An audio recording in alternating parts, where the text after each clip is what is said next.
नमस्कार दोस्तों, स्वागत है आपका एक बार फिर से true trend stories YouTube channel के अंदर। तो दोस्तों, आज मैं कहानी कहने जा रहा हूँ हॉस्टल के अंदर भूत है। हॉस्टल के भूत की सच्ची डरावनी कहानी। जी हाँ, तो मेरा नाम है जय, आप देख रहे हैं true trend stories YouTube channel को। तो मैं कहानी स्टार्ट करूँ उससे पहले आपने चैनल को सब्सक्राइब नहीं किया है तो प्लीज़ दोस्तों, आप चैनल को सब्सक्राइब कर दीजिए और बेल आइकन दबा दीजिए और वीडियो को शेयर कर दीजिए, ठीक है। तो इस वीडियो का टारगेट एम रखा है मैंने 500 लाइक्स, ओनली 500 लाइक्स। आप 500 लोगों को शेयर कर दोगे तो भी 500 लाइक्स 1 मिनट में हो जाएगी, ठीक है। तो मैं कहानी स्टार्ट करता हूँ।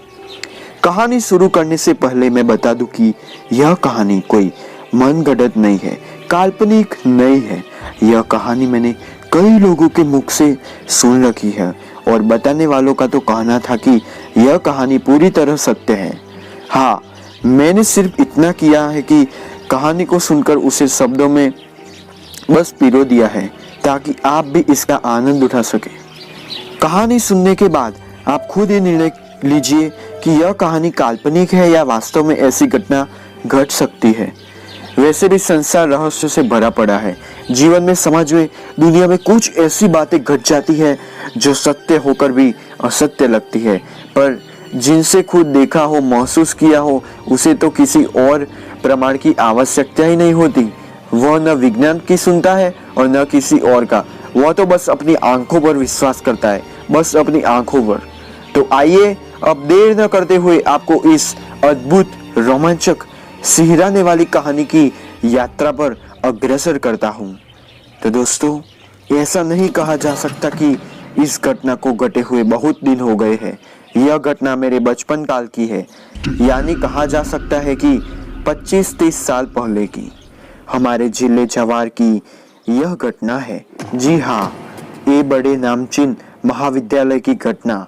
यह महाविद्यालय बहुत पुराना होने के साथ ही साथ आज भी अपनी गरिमा को बनाए हुए है और इसकी गणना सुप्रतिष्ठित शिक्षण संस्थाओं में होती है।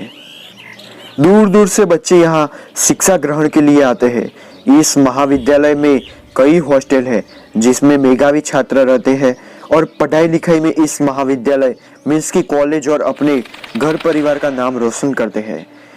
एक बार की बात है कि ओजस्वी नामक हॉस्टल में बिहार का एक लड़का रहकर पढ़ाई करता था। वह बहुत ही मेधावी और मिलनसार था। हॉस्टल में उसके साथ रहने वाले अन्य बच्चे उसे दुबे भाई किया करते थे। दुबे जी पढ़ाई लिखाई में अन्य बच्चों की मदद करने के साथ ही साथ उनकी अन्य परेशानियों को दूर करने के लिए सदा तत्पर रहते थे। हॉस्टल में उनका बहुत ही मान सम्मान था। अपने सहपाठियों के साथ ही वे अध्यापकों को भी चेते थे। उन्हें अपने कॉलेज से बहुत ही प्रेम था। उन्हें सुबह सुबह या शाम के समय कॉलेज में अपने साथियों के साथ घूमते हुए अक्सर देखा जा सकता था। एक बार की बात है कि दुबे जी अपने बड़े भाई की शादी में सम्मिलित होने के लिए 15 दिन के लिए गांव गए। हॉस्टल के अन्य बच्चों ने उनसे कहा कि दुबे भाई जल्दी ही वापस आ जाइएगा। दुबे जी ने सकारात्मकता से सिर हिलाते हुए अपने सहपाठियों से विदा ली। उन्होंने शाम की बस पकड़ी और अपने गांव की ओर चल दिए। चूंकि उस समय उनके पास फोन आदि की सुविधा नहीं थी, इसलिए वे अपने सहपाठियों को अपने पहुंचने की खबर तुरंत नहीं दे सकते थे। खैर, इधर हॉस्टल में दुबे जी की कमी तो सहपाठियों को खलती थी, पर उन्हें संतोष था कि 15 दिन की ही तो बात है, फिर दुबे जी उन लोगों के साथ ही तो होंगे।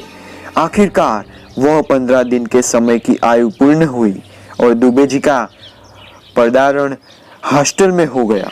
पर यह पर्दापण कुछ अलग हटकर था, क्योंकि दुबे जी के चेहरे पर से पहले वाली मुस्कान गायब थी और साथ ही उनका मिलनसार रवैया भी। अब तो दुबे जी पूरे के पूरे बदले हुए नजर आ रहे थे। यहाँ तक कि आने के बाद ना ही वह अपने किसी सहपाठी या रूम पार्टनर से अच्छी तरह बात के लिए और ना ही घर परिवार, शादी विवाह आदि की ही कोई बात बताई। एक दिन रात को खाना बनाते समय उनके रूम पार्टनर ने कहा कि दुबे जी, आज की रात आप जो बोलेंगे वही बनाऊंगा।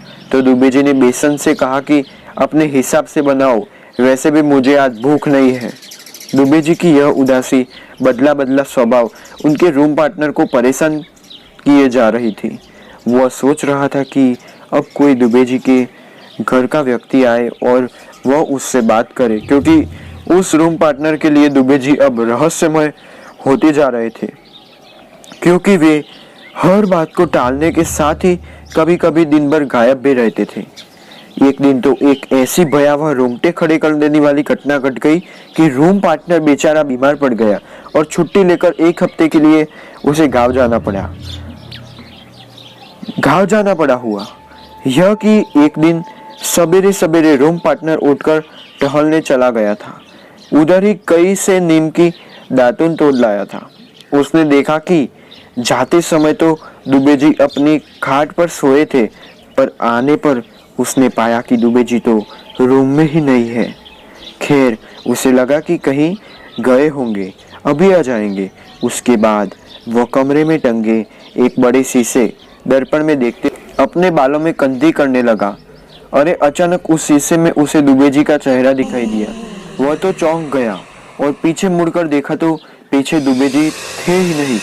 फिर वह डरते डरते शीशे की ओर मुड़ा तो शीशे में दुबे जी का चेहरा नहीं दिखा। वो एकदम से परेशान हो गया और थोड़ा डरते हुए अपनी खाट की ओर बढ़ने लगा। खाटों के पास पहुंचकर क्या देखता है कि दुबे जी तो अपनी खाट पर सोए हैं। अब तो उसकी सिट्टी पिट्टी घूम, क्योंकि जब वह आया तो दुबे जी कमरे में नहीं थे और अंदर से उसने दरवाजे की सिटकनी भी तो लगा दी थी। तो फिर दुबे जी अंदर कैसे आए? वह उस समय इतना डर गया, बिना दुबे जी को जगाए रूम से बाहर निकल गया और बगल वाले सहपाठी के रूम में चला गया। पर उसकी बेचैनी कम होने का नाम ही नहीं ले रही थी और उसे यह भी लग रहा था कि यह बात अगर वह किसी से बताता है तो कहीं लोग उस पर हंसने न लगे, उसका मजाक न बना दे। खैर, वह कोई बहाना बनाकर उस सहपाठी को अपने कमरे में लेकर आया और बात करते करते हिम्मत करके दुबे जी को जगाया। जब दुबे जी जगे तो उनसे थोड़ा दूर रहते हुए ही उसने दुबे जी से कहा कि सकी तबीयत ठीक नहीं लग रही है, उसे तेज बुखार है, इसलिए वह 1 हफ्ते के लिए गांव जा रहा है।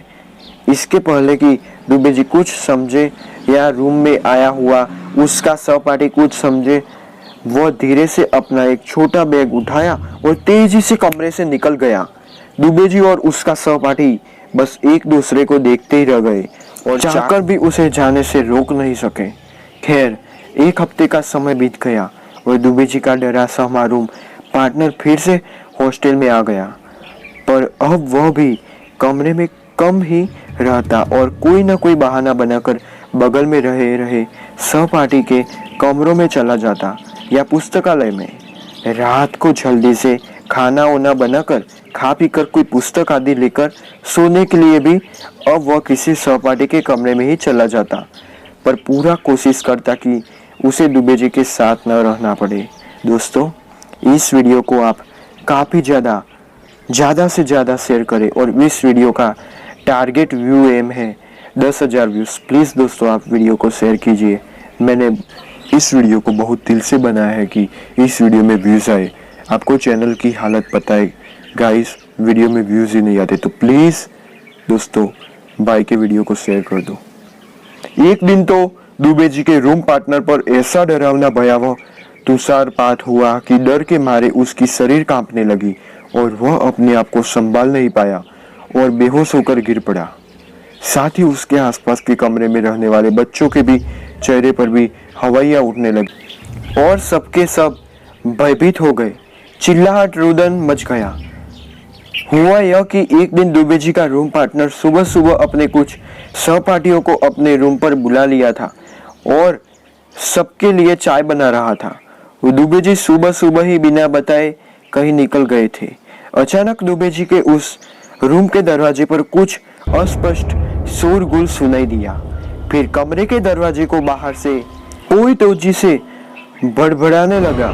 फिर दुबे जी के रूम पार्टनर से दरवाजा खोला तो क्या देखता है कि दरवाजे पर उसके हॉस्टल के ही डरे सहमे कुछ बच्चे और दुबे जी के पिताजी और उनके बड़े भाई खड़े हैं। दुबे जी के पिताजी की आंखों से आंसू झर रहे थे और उनके बड़े भाई के चेहरे पर भी असीम मायूसी छाई हुई थी। दुबे जी का रूम पार्टनर इन दोनों को पहचानता था, अस्तु उसने आगे बढ़कर इन दोनों को प्रणाम किया और मायूस होकर ही बोला कि दुबे जी तो अभी कमरे में नहीं है, सुबह सुबह ही कहीं चले गए, आधे एक घंटे में आ जाएंगे, तब तक आप लोग अंदर आकर बैठिए, चाय पीजिए। यह सारी बातों दुबे जी का रूम पार्टनर स्थिति को भांपने की कोशिश करते हुए एक ही सांस में बोल गया। रूम पार्टनर की बात सुनकर वहां खड़ी उदास डरी भीड़ में से कोई बोले उसके पहले ही दुबे जी के पिताजी भौंकार पार कर बहुत तेज आवाज करते हुए रोते हुए बोल पड़े, नहीं बेटा, वह कैसे आ सकता है, वह तो अब इस दुनिया में ही रहा ही नहीं, हम लोग तो उसका सामान लेने आए हैं और कॉलेज को खबर करने। इतना कहते हुए दुबे जी के पिताजी और भी फपक कर रो पड़े। उनकी बात सुनते ही दुबे जी के रूम पार्टनर की शरीर पूरी तरह से कांपने लगी तथा दुबे जी के बड़े भाई रुआसू होकर बोल पड़े कि यहाँ से घर जाने के 2 दिन ही बाद दुबे मोटरसाइकिल से एक रिश्तेदार के वहां जा रहा था। पता नहीं कैसे उसकी मोटरसाइकिल एक तेज आती ट्रक से टकरा गई थी और वह जान स्पॉट ही काल के गाल में समा गया था।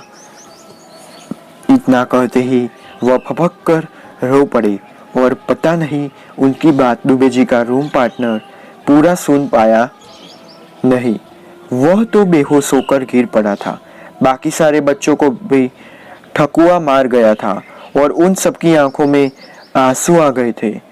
अधिकांश बच्चे कांप भी रहे थे। बच्चों के दिमाग में बार बार यही बात चल रही थी कि क्या वे लोग 10 से 15 दिन से किसी भूत के साथ रह रहे थे। क्या उनके हॉस्टल में जो लड़का रह रहा था वह आत्मा थी, क्या वह दुबे जी का भूत था। खैर, उस दिन के बाद से दुबे भाई का भूत फिर कभी हॉस्टल में नहीं आया, पर कई महीनों तक हॉस्टल के सारे बच्चे खौफ में जीते रहे और दुबे भाई के रहने वाले कमरे में ताला लटकता रहा। लोग कहते रहे कि दुबे भाई को अपने हॉस्टल से बहुत ही लगाव था, इसलिए स्वर्गीय होने के बाद भी वे हॉस्टल का मोह छोड़ न सके। अब आप खुद सोचिए कि दुबे जी के रूम पार्टनर पर क्या बीती होगी या बीत रही होगी, जो एक आत्मा भूत के साथ 15 दिन तक एक ही कमरे में रहा। यह घटना सही है या गलत, यह मैं नहीं कह सकता, क्योंकि मैंने यह घटना अपने क्षेत्र के कुछ लोगों से सुनी है। खैर, भगवान दुबे भाई की आत्मा को शांति और मोक्ष प्रदान करे। तो दोस्तों, ये थी कहानी। आपको कैसी लगी हॉस्टल में भूत की ये कहानी, तो मुझे कमेंट कर जरूर बताएं और प्लीज़ दोस्तों वीडियो को शेयर कीजिए। Thank you for watching my video. और गाइस, आपको भाई का वीडियो थोड़ा भी पसंद आया हो तो प्लीज़ शेयर कीजिए, वीडियो को शेयर करना न भूलें। मैं एक ही बात 3-4 बार बोला हूँ, तो दोस्तों कर दीजिएगा।